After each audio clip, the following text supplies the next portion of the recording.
Taste the Daily. Cuddalore மாவட்டம் வலசை ஊராட்சியில் பல மாதங்களாக தெருவிளக்குகள் எரியவில்லை என கிராம மக்கள் குற்றம் சாட்டியுள்ளனர். மின் விளக்கு எரியாததால் இரவு நேரங்களில் வீடுகளை விட்டு வெளியே வர முடியாத சூழல் உள்ளதாக வேதனை தெரிவித்த மக்கள் இதுகுறித்து அதிகாரிகள் எந்த நடவடிக்கையும் எடுக்கவில்லை என்றும் புகார் தெரிவித்தனர். ஸ்டாலினின் ஃபெயிலியர் மாடல் அரசு மக்களுக்கு தேவையான அடிப்படை வசதிகளை கூட செய்து தருவதில்லை என மக்கள் குற்றம் சாட்டுகின்றனர். எங்கள் வீதியில் பல மாதமாக லைட்டே இல்லை. நாங்களும் சொல்லி பார்த்துட்டோம் எல்லாம் திரும்பவே முக்கியமான அதிகாரிலாம். ஆனால் இன்னும் சரி பண்ணல எங்கள் வீதிக்கு வந்து லைட்டு. ஆனால் ரொம்ப கருக்கலாக இருக்குது. இங்கே எங்கள் வீட்டில் பாம்புலாம் ரொம்ப நடமாட்டமாக இருக்குது. ஏற்கனவே ஒரு வருஷத்துக்கு முன்னாடி லைட் இல்லை. ஒரு 10 வயசு பையனை நல்ல பாம்பு கடிச்சு இறந்துட்டான் அந்த பையன். ஆனால் அப்பயும் கொஞ்சம் கேர்லெஸ்ஸாக இருக்கிறாங்க, லைட் சரி பண்ண மாட்டாங்க சொன்னாவே. தென்காசி மாவட்டம் சங்கரன் கோவில் சங்கரநாராயண சுவாமி கோவிலில் ஆடித்தபசு திருவிழா கொடியேற்றத்துடன் தொடங்கியது. 12 நாட்கள் நடைபெறவுள்ள ஆடித்தபசு திருவிழாவை முன்னிட்டு கோமதி அம்மன் சன்னதி முன்புள்ள கொடிமரத்தில் கொடிப்பட்டம் ஏற்றப்பட்டு சிறப்பு அபிஷேகம் மற்றும் தீபாராதனைகள் நடைபெற்றது. இதில் அதிமுக முன்னாள் அமைச்சர்கள் கடம்பூர் ராஜு, VM ராஜலட்சுமி மற்றும் ஏராளமான பக்தர்கள் கலந்து கொண்டு சுவாமி தரிசனம் செய்தனர்.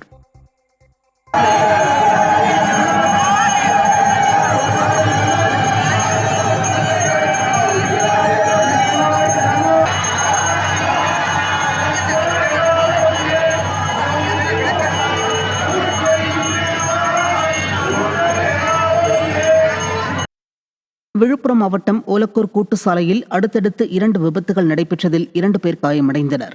கார் மீது மோதிய லாரி நிற்காமல் சென்றுவிட விபத்தில் சிக்கிய காரின் மீது அரசு விரைவு பேருந்து மோதியதில் காரில் இருந்த 2 பேர் படுகாயமடைந்தனர். ஸ்டாலினின் ஃபெயிலியர் மாடல் அரசில் பழுதடைந்த பேருந்துகள் இயக்கப்படுவதால் அடிக்கடி விபத்துகள் நடைபெறுவதாக பொதுமக்கள் குற்றம் சாட்டினர். தஞ்சாவூர் மாவட்டம் கல்லணையில் அதிக அளவில் தண்ணீர் செல்வதால் பொதுமக்கள் ஆற்றில் குளிக்க வேண்டாம் என எச்சரிக்கப்பட்டுள்ளது. மேட்டூர் அணையிலிருந்து காவிரி ஆற்றில் 1 லட்சம் கன அடி தண்ணீர் திறக்கப்பட்டுள்ள நிலையில் கல்லணையிலிருந்து காவிரி, வெண்ணாறு, கல்லணை கால்வாய் உள்ளிட்ட ஆறுகளில் தண்ணீர் முழு கொள்ளளவும் கொள்ளிடம் ஆற்றில் உபரிநீர் பகுதியாகவும் செல்கிறது. இதனால் பொதுமக்கள் ஆறுகளில் குளிக்கவோ மீன்பிடிக்கவோ கூடாதென மாவட்ட நிர்வாகம் அறிவுறுத்தியுள்ளது.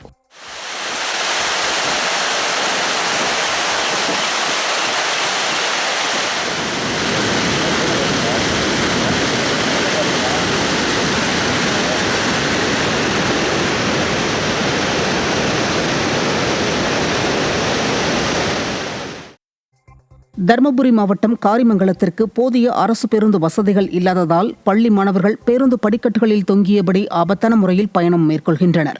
காலை மாலை நேரங்களில் போதிய பேருந்துகள் இயக்கப்படாததால் மாணவர்களுக்கு பேருந்து பயணம் மரண போராட்டமாக மாறிவிட்டதாக குற்றச்சாட்டு எழுந்துள்ளது. ஸ்டாலினின் ஃபெயிலியர் மாடல் அரசு கூடுதல் பேருந்துகளை இயக்க வேண்டுமென பெற்றோர்கள் கோரிக்கை விடுக்கின்றனர்.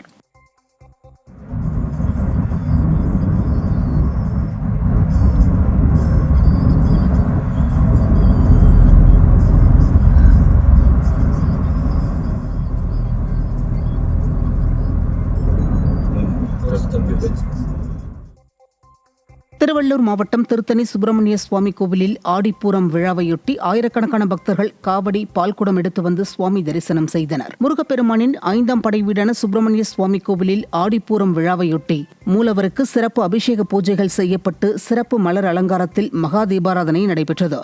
இதில் தமிழகம் மட்டுமின்றி வெளி மாநிலத்தை சேர்ந்த ஏராளமான பக்தர்கள் கலந்து கொண்டு சுவாமி தரிசனம் செய்தனர்.